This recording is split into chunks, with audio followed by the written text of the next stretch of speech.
Substance abuse ministry involves releasing people from their, or helping people to become free from their addictions to alcohol, tobacco, and illegal drugs. And also prescription drugs. Some people use prescription drugs for recreational purposes. But whichever substance they are abusing, today in this one class period, I want to talk about one thing that may help you to help the young people to get free from this. And this is what you do. You help the young people by making fun of the practice of drinking, smoking, mainlining, so that they think that's awful, you know. There was a drunkard. One way to do it is to tell jokes about drunkenness, or jokes about smoking, or jokes about drug use, so that people laugh at it and they say, I don't want to do that, and they'll stay away from it. Because drunks can make themselves look very foolish. For example, this drunkard is walking home, and he has one foot on the sidewalk and one foot on the street. And he's walking, you know, and the policeman who is doing his beat, you know, policeman, he sees him, he says to the drunkard, hey, why are you walking with one foot on the street and one foot on the sidewalk? And the drunkard looks down and he sees his feet like this. And he says, oh, I'm so happy you told me, I thought I was crippled. And another drunkard was walking down the street and the street lights are there, you know. And he will stagger along, and when he comes to the street light, he will run out into the street to avoid hitting the street light. So he's going the sidewalk and he goes out into the street and then he goes back and he goes up. And the policeman says, you are not fit for the public thing, you go home. And he said, why are you blaming me? The street lights, they keep running at me, but I always get out of the way. It's not my fault. And then another time, one drunkard, he had his house key, and he was trying to fit the key in the street light post. And the local policeman, he says, you better give up, there's nobody home. And he says, that's where you are wrong. He says, there's a light on upstairs. The light is left on upstairs and somebody is home. So that's different things drunkards do.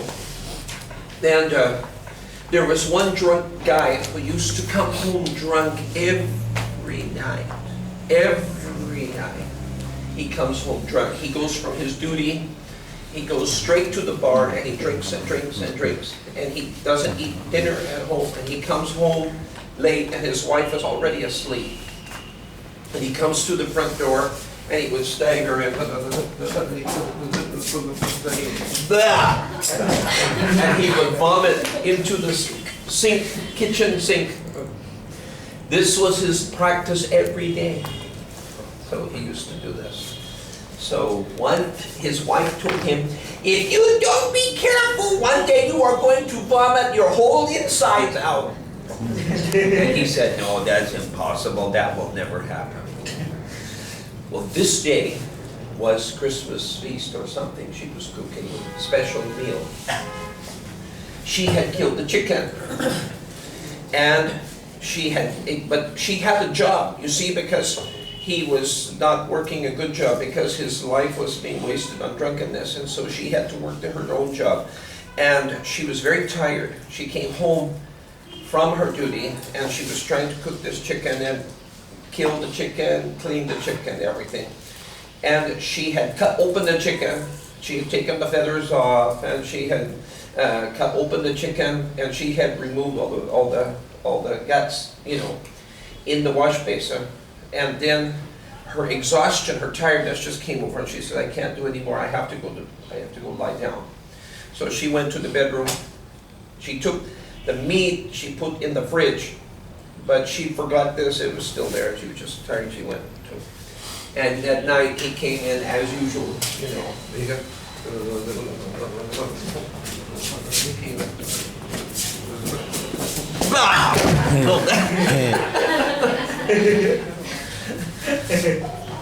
"45 minutes later, he's waking his wife up.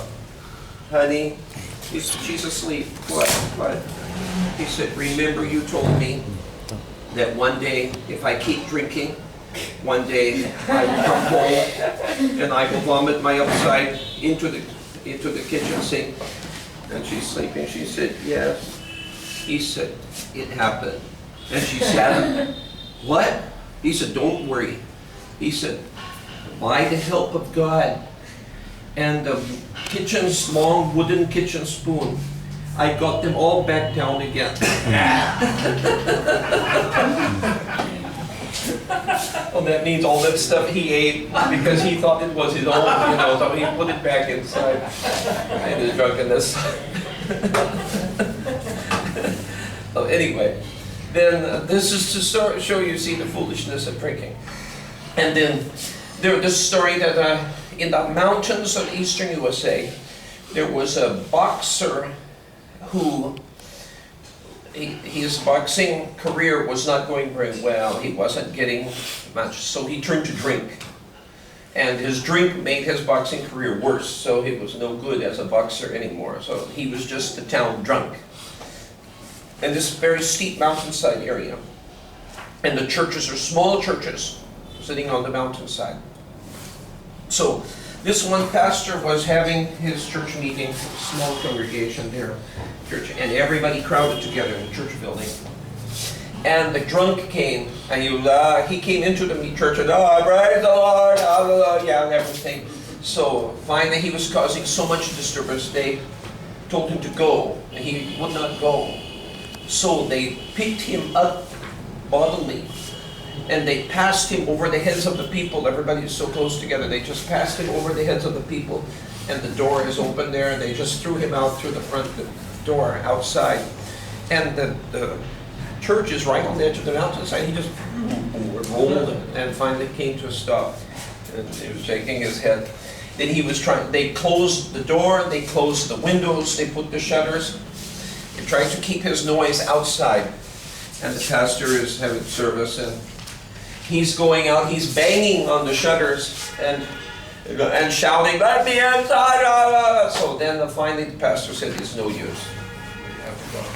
So the pastor, he walked down the center aisle, and his congregation followed him outside.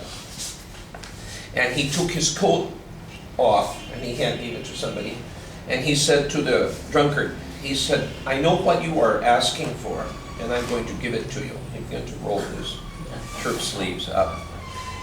Now, this pastor, before he was converted and came to the Lord, he was also a boxer. And these two guys had a match many years ago. And the ex-boxer, who is now pastor, he had badly beaten this other guy. And suddenly the other guy remembers it. And suddenly he's not drunk anymore. He's running away down the mountainside. So they had peace after that. So these are some of the things. If you can make drunkenness seem foolish by telling your young people stories about how stupid drunk people act, then maybe they can say, I don't want to do that. I'm not going to get into that. Some people say, but I'm not going to get drunk. I'm social drinking. Drunkenness affects about 11%. Alcoholism affects about 11% of people who drink. That means about 11 people out of 11 people who drink socially, one becomes an alcoholic, and they are trapped and they can't get out, and they're addicted. If you had a dog that out of every people who come to your gate, the dog will bite one out of every 11 people who come to your gate, would you keep that dog? No, 1 out of 11 is too much. I'm not going to keep a dog that is that dangerous. So, no. Poem. One evening in October, when I was far from sober, drunk, and struggling home alone in manly pride, my front feet began to flutter. This means he's crawling Okay? He can't walk properly. He's crawling home from the bar. My front feet began to flutter. So I lay down in the gutter, and a pig came by and parked right by my side. So I hollered, "It's great weather when two fine folk get together." And a lady passing by was heard to say, "You can tell a man who boozes by the company he chooses." Then the pig got up and slowly walked away. The pig said, "I am too good to be associated with the drunkard." Okay, well, I will. So that's some people, drunkards, and they after they come to the Lord and they're drinking the Spirit of the Holy Spirit. So the book of Ephesians says, "Do not be drunk with wine, but be filled with the Spirit." So sometimes you could go and you may want to go to a bar and pass out tracts, make a tract, and they will say, "What are you doing in here?" You say, "I am advertising a drink which is better than what you are selling." And, and it's a Holy Spirit. Okay, do not be drunk with wine, but be filled with the Spirit. If we, there was Aldous Huxley was a man who in the early 20th century, 1920s, 1930s, 1940s, 1950s, 1960s, in there, somewhere in there, he was experimenting with drugs. But the problem is different drugs destroy different parts of your body. So he wrote an article and he said, wanted a new drug. And he said, if we could have the positive effect of the drug, but no negative effect, we could have the high, and then the next morning our liver is not hurt like alcohol, and our lungs are not hurt with tobacco, our constitution, our health is not damaged, and we have no hangover like from the hangover, alcohol. Our mind is fine, our body's fine. If we could have such a drug that would give us the high, but no after effect, it seemed, he said, we would be living in a paradise. Everybody say, Holy Spirit. Holy Spirit. Okay. Be not be drunk with wine, but be filled with the Spirit. So that is the drink that we have. Well, the next day, no hangover, and no health to our damage to our body. So last year, Sister Lucky used to she would, and Sister Kalpana and Kanchan, they are not here, but Lucky is here. So, and they would worship and they would jump and fall on the floor and everything. And if some people, they worship and they are still falling on the floor. Right, Brother Robert, from Mizoram, some of the ladies are worshiping the Lord. And afterwards, some people even have to carry them away. But you see, and the next morning when they wake up, no headache. Okay, filled with the joy of the Lord. What happens? So we have, just like the drunkard has to be carried home, we may have to carry you home from the church meeting. But the next morning, your health will be fine and you'll feel great. Okay, so we have a wonderful drink the Holy Spirit. Now, next subject, alcohol we did. Tobacco. Okay. Now think about tobacco. Tobacco is from the New World. Tobacco is a North American and South American plant. Until the 1500s, tobacco was not known in Asia or Africa, or Europe. It was not known because it was native plant to North America. So let's picture this situation. You have an officer in London. He is the officer for the East India Company. He is on the telephone. Of course, back then there was no telephone, 1600s, but he is on the telephone. And he's calling to London. There's a London guy in London. He's receiving the call from a man in America who wants to sell him different things.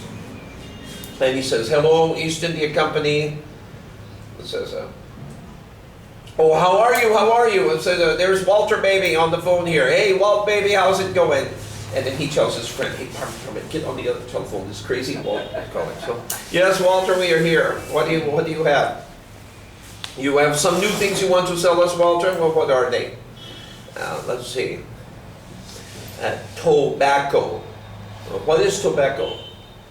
He said, it's a leaf, and you just eat tons of it? Oh, no. Lots. You don't eat it. But other uses. Well, tell us some of the uses, Mr. Walter. You push it up inside your nose and it makes you sneeze. Yeah, I think it would make you sneeze if you push it inside your nose. So, tell me some other uses, Walt. You set it on fire. You set it on fire, and then you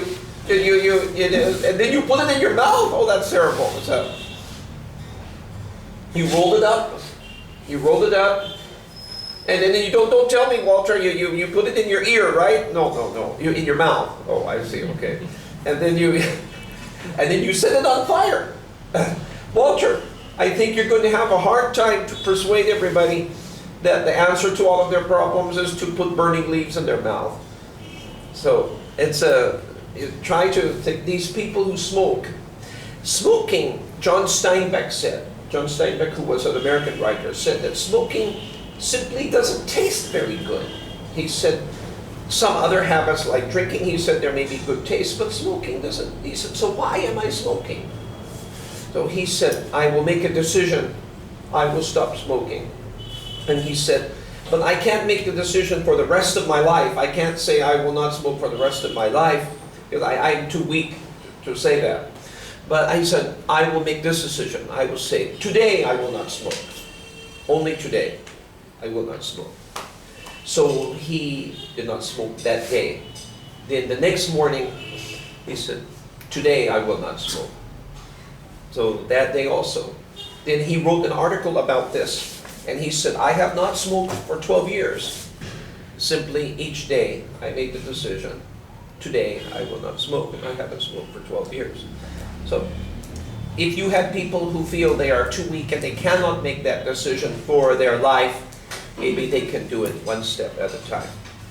Another idea I read in Reader's Digest. This one lady was on the bus, and one man was sitting on the bus, and every once in a while he would rub thing out on the floor, a kind of motion like a man who was grinding a cigarette. But there was no cigarette. He was just, he would go like that. So the lady who's sitting there, she said, what are you doing? And he said, I am killing smoking. He said, every time I want to smoke, I do this, like I'm killing the cigarette. And it kills the urge that I don't want to smoke anymore. And he said, when I started this, I was killing 20 imaginary cigarettes every day. I was doing this 20 times a day. Now I'm doing only 18. Well, that means the urge is coming down. So, and meanwhile, he's not smoking at all. He's just doing this and killing the urge, and the urge is slowly decreasing. So that's another idea. So alcohol. Now let's talk about the finance. Here's another way you can talk to people. Now I want to ask you, anybody here, you used to be a drunkard? Anyone? Okay, Peter, Robert, okay. Okay, let's, Brother Peter says here, when you were a drunkard before, how much did you drink? What we're trying to find here is the cost of the habit. How? One day in one evening.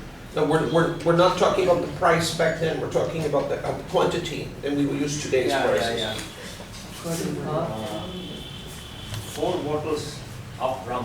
4 bottles of rum. Rum one day Per day. Yeah.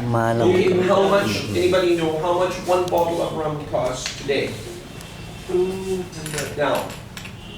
200. 200. What? 200. 200. So that's 4 bottles per day.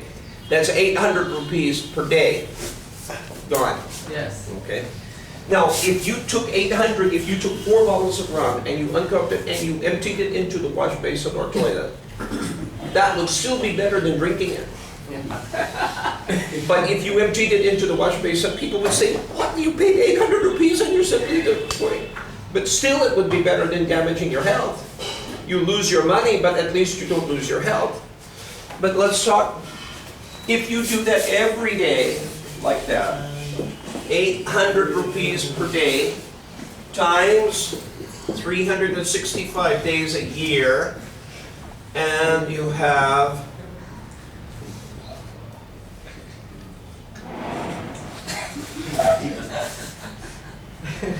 is it possible?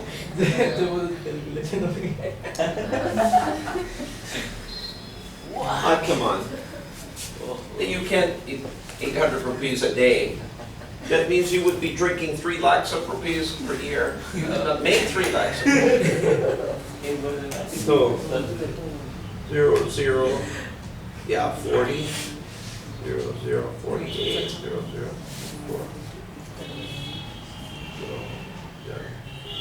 Yeah. Is that math is correct? Yeah. So that, if you drank 800 rupees per day, and you did that every day you would drink 3 lakhs of rupees in 1 year. That's a lot of money to drink. Smoking. Anybody here used to smoke? Okay. Oh my goodness, half the class used to smoke. Now, okay, Parmit, when you used to smoke, how much you used to smoke? 10 or 15. 1 packet? 10. One packet is how many? 10. Okay. And 1 packet costs how much? 100. 100? Yeah. Okay, anybody else used to smoke more than, is this higher or lower than normal? You used to smoke? I used to smoke 40 packs. 4. 40 packs. 4 packs. 40 cigarettes. Yeah. 40 packs. 40 packs. Yeah. No, that's 400 cigarettes a day. No. One packet contains 20, okay? Then 2 packets daily. 40 cigarettes. 40 cigarettes, 4 packs. So if you're saying 100, that would be 400. So anybody else, this is approximately 1 pack, 4 packs, other people, 1 per day. And anybody else on the drinking question, anybody else who used to drink, he said 4 bottles of rum. Anybody else, what did you used to drink? 5 liters per day. Liters. Whole day and night. And the price is how much? This costs how much? 5 liters costs how much? 500 per day. 500 rupees Per day. per day. Well, his was 800, yours was 500. So That's if 800 is 3 lakhs, then 500 is going to be more than 1.5 lakhs, 1.6 lakhs, 1.7, something like that. Okay, smoking. He says 1 pack, he says 4 packs. So let's use 2, something in the middle. 2 packs means 200 rupees. So that's going to be 1/4 of that. So that's 3 lakhs, and that's going to be 1.5. That's Classic. something.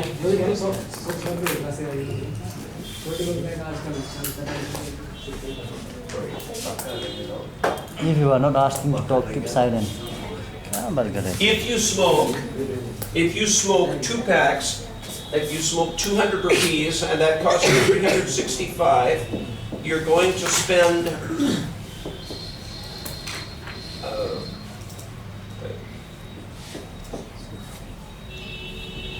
something like you're going to spend approximately 75,000 rupees. Now, if I took a 100 rupee, not 75,000, 100 rupee note, okay? If I took 100 rupee note and I put it out here and I set it on fire, I took match and burned it in front of you, you would get your cell phones out, take a picture, and if you did not have your cell phone here, what you would do is you would tell your family back home. Herbert would go to Tamil Nadu and he would say to his father, that crazy teacher burned money right in front of him. If he wants to burn money, why doesn't he give it to me? But that's only 100 rupees, not 75,000. And I'm not killing myself. I'm just only burning the money. Where these people, are paying the cigarette company to kill them. Please, I want to die. Kill me, please. Please, so they pay. I will give you money. I will pay you 75,000 rupees a year. Look, if you want somebody to kill you, you don't have to pay 75,000. You pay some gundas out here. You pay them a small amount. They will kill you much less expensively than this, and it will be less painful. They can kill you in 5 minutes with a gun, and then you can be dead like that. You give that guy 500 rupees. I'll give you 500 rupees, you kill me. Okay, fine. Okay, and so that's much less expensive than this, and less painful too. The pain is terrible, but short, then you're dead. Whereas this way, they kill you slowly. You're saying to the cigarette company, please kill me, but don't kill me quickly and painlessly. Kill me slowly and painfully. Make it as long and terrible as possible. Please, please kill me that way, so I will have maximum pain. Okay. And that's what the cigarette people and the alcohol people are doing. And alcohol, think of other damages. Marriages that break up, cirrhosis of the liver, liver diseases, marriages, and so much. And then wives who are left with nothing and they have no literacy, and they have no education, and they are trying to raise the children and support the family at the same time. Why? Because of the husband's drinking. Caused all of this. It causes social damage. It causes damage to families. It causes damage to the so many different ways to the people. So it's alcohol is really a major problem. Then smoking. Did you know that secondhand smoke? Secondhand smoke means you are sitting in the restaurant or the bus or anywhere, and the smoker smokes, and then he exhales, and you breathe that. That is secondhand smoke, and that is just as dangerous as the firsthand smoke. That's why they're trying to make laws that you're not allowed to smoke. I go into restaurants, and some places in Delhi, they have tough rules, and they say, no smoking here. When I go to Darjeeling, still they're allowing smoking in the restaurant. So when I go into the restaurant, I ask them, I said, do you have any place non-smoking section? They say, sorry, no. So I said, where are the smokers sitting? I will sit separate from them. And I said, I don't want to get cancer. You know, where's if your cancer department is that side of the restaurant, then I will sit this side. If there is a window, and the air is blowing, coming into the restaurant from the window, then I will sit there because the air will blow from me to them, so that the smoke will not come from them to me. It's really strange. I saw somebody here in Delhi. The air pollution is so bad in the city. Terrible. There was a newspaper article that said 10% of the population of the city will die of cancer if they do not solve this problem. So it's very, now if you don't live in Delhi, Parmit and such, and you're going to have to go outside and get clean air sometimes on your vacation or holiday time. Don't spend 365 days every year here. When a person stops smoking, they say within 3 years after stopping smoking, their lungs are almost as good as someone who has never smoked. So if they will stop, now I'm not talking alcohol now or drug, I'm talking smoking only. If they will stop, they can recover, but they have to stop. Now the city, however, the air is so bad. I saw one guy on the motorcycle a couple of weeks ago. He is stopped by the side of the road, and he's lighting his cigarette. I'm thinking, why do you need to spend money on cigarette? If you want to smoke, just breathe the air. You drive behind the truck, the diesel truck, and you get free.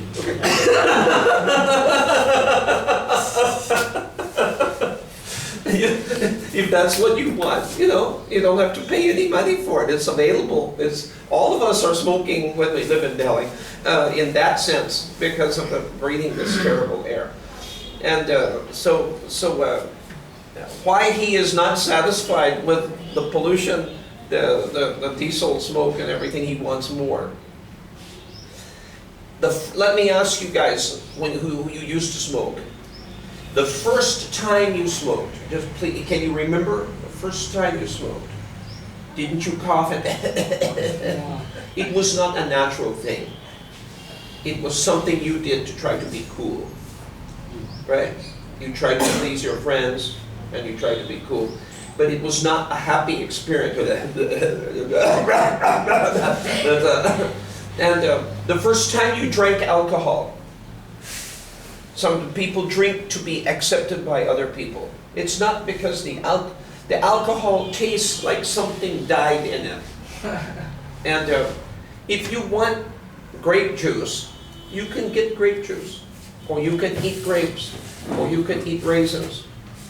You don't have to drink wine to get the taste of the grape, of the fruit. You know, mango juice, apple juice, everything. Apple wine, apples are fine. You can eat apples, you can drink apple juice. You don't have to drink the wine in order to get the flavor.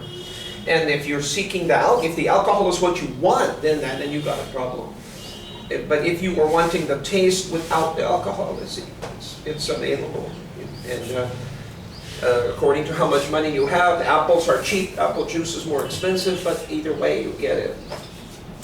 And so that's alcohol and tobacco. Trying to use different ways. Now, when you think of how much money you are drinking and how much money you are burning up, you think, and maybe you're not spending 3 lakhs or 1 lakh in 1 year, but you think about how much it is, and you say, that's a lot of money that I am burning up. And maybe if I didn't smoke, I could spend it on something that's a little bit better than smoking. Or if I didn't drink, I could spend it on something that's a little bit better than drinking. So there's the foolishness of their behavior, the health damage to their body, the damage to their families, the damage to the society, that the poverty and death, divorce that's caused by alcohol, the health damage to the society from the air pollution caused by smoking. So all of these are reasons not to do this. Good citizenship, concern for the health. Now in the United Pentecostal Church, we say that if you drink and smoke, then we are not going to give you a minister credential. Why?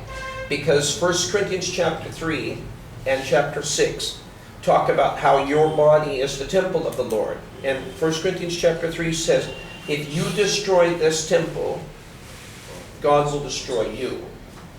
Anybody want to be destroyed by God? No, okay? So don't destroy the temple. So as an example to the saints, we say that ministers can't do this. Okay? No. Now, the reason we are against Gudka is the same reason that we are against tobacco. Why? Because Gudka is flavored, processed tobacco. Some packages of Gudka says tobacco. Some packages do not say. But whether the package says it or does not say it, still, that is what Gudka is. Gudka is tobacco which has been processed and flavored. Why are they using tobacco? Because they want you to be a steady customer. If the nicotine, the addictive substance, is included, then you will buy again and again and again. And the price per piece may be low, 1 rupee, 2 rupees for one package of good. Is that right? So 2 rupees. But if you are buying one every day,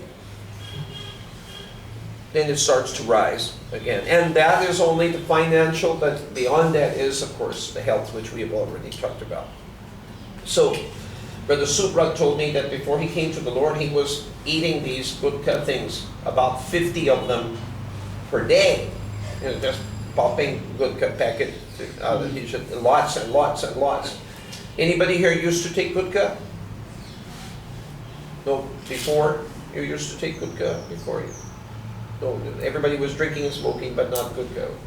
So, Gudka is a substance, is a harmful substance. It is tobacco, and that is why we're against it. People who chew pan, kaini, okay. The Westerners who come to India, they see the people spitting in the street, and they see the red splotches on the ground. It looks like blood. And they think, oh my God, what are these people doing? But here's the thing, the pond causes the red color, right? But the betel nut is the thing which is damaging to your, addictive to your health. The pond leaf is not addictive, but the betel is the thing which causes the addiction. So the thing which causes the red is just disgusting. Your mouth looks like it's full of blood. That's, yeah. But it's but the thing which is making you an addict and making you a prisoner of it, the substance, is that betel nut. So this is a thing that we have to. This is why we are against it, especially the betel nut, because it is again addictive.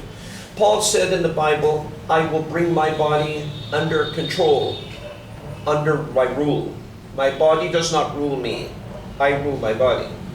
And I will bring my body under control so that after I have reached to other people, I myself will not be cast away." So in this case, this is another case in which you have to have self-control and control your appetites of your body so that that is under control. So that's, the body is the temple of the Lord, and you are to keep your body under control, your appetites, your urges. Okay, concerning drugs. And now I'm speaking about illegal drugs. The people who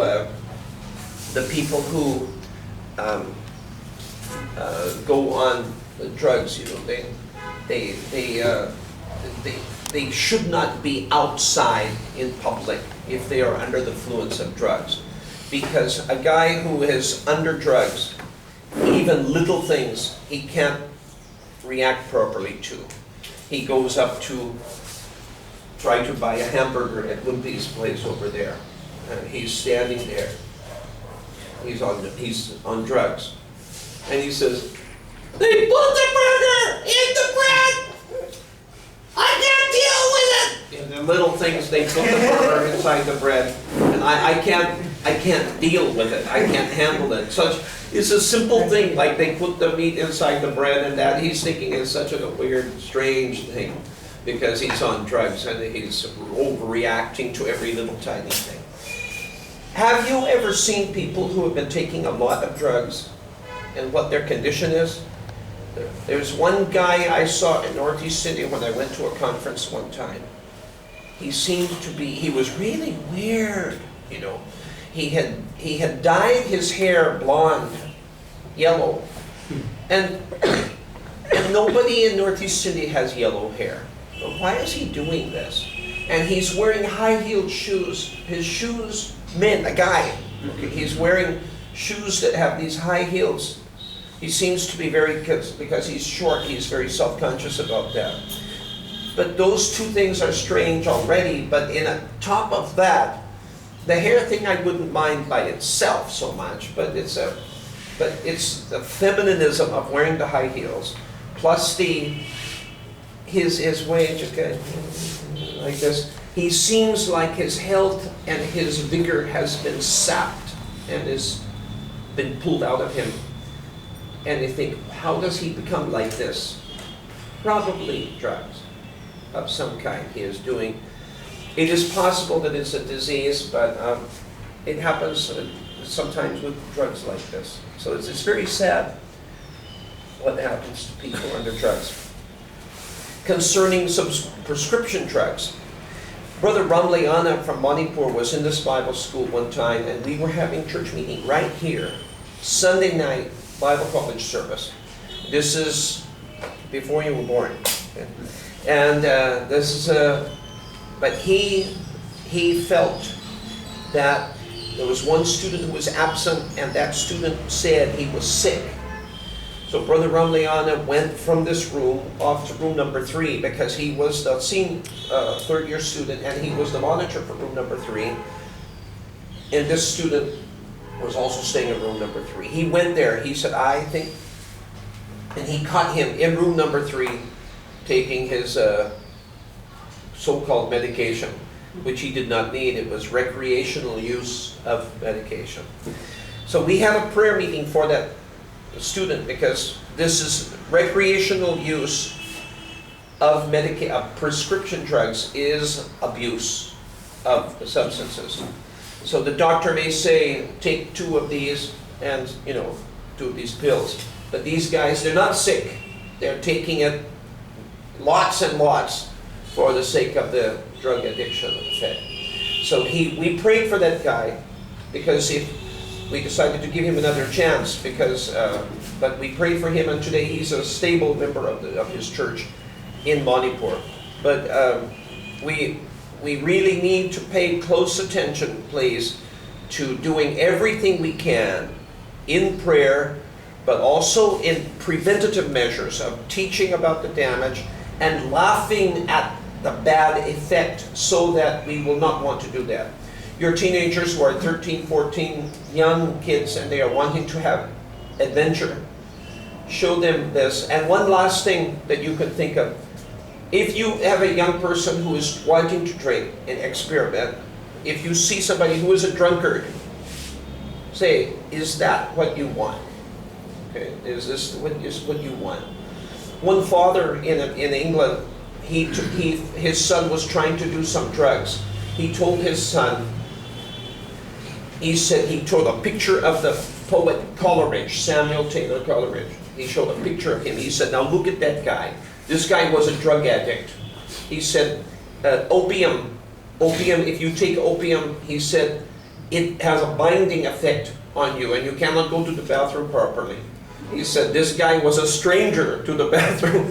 He could not go to the bathroom properly. If you see his picture, he looks like he's in that, condition. So he says, is that what you want?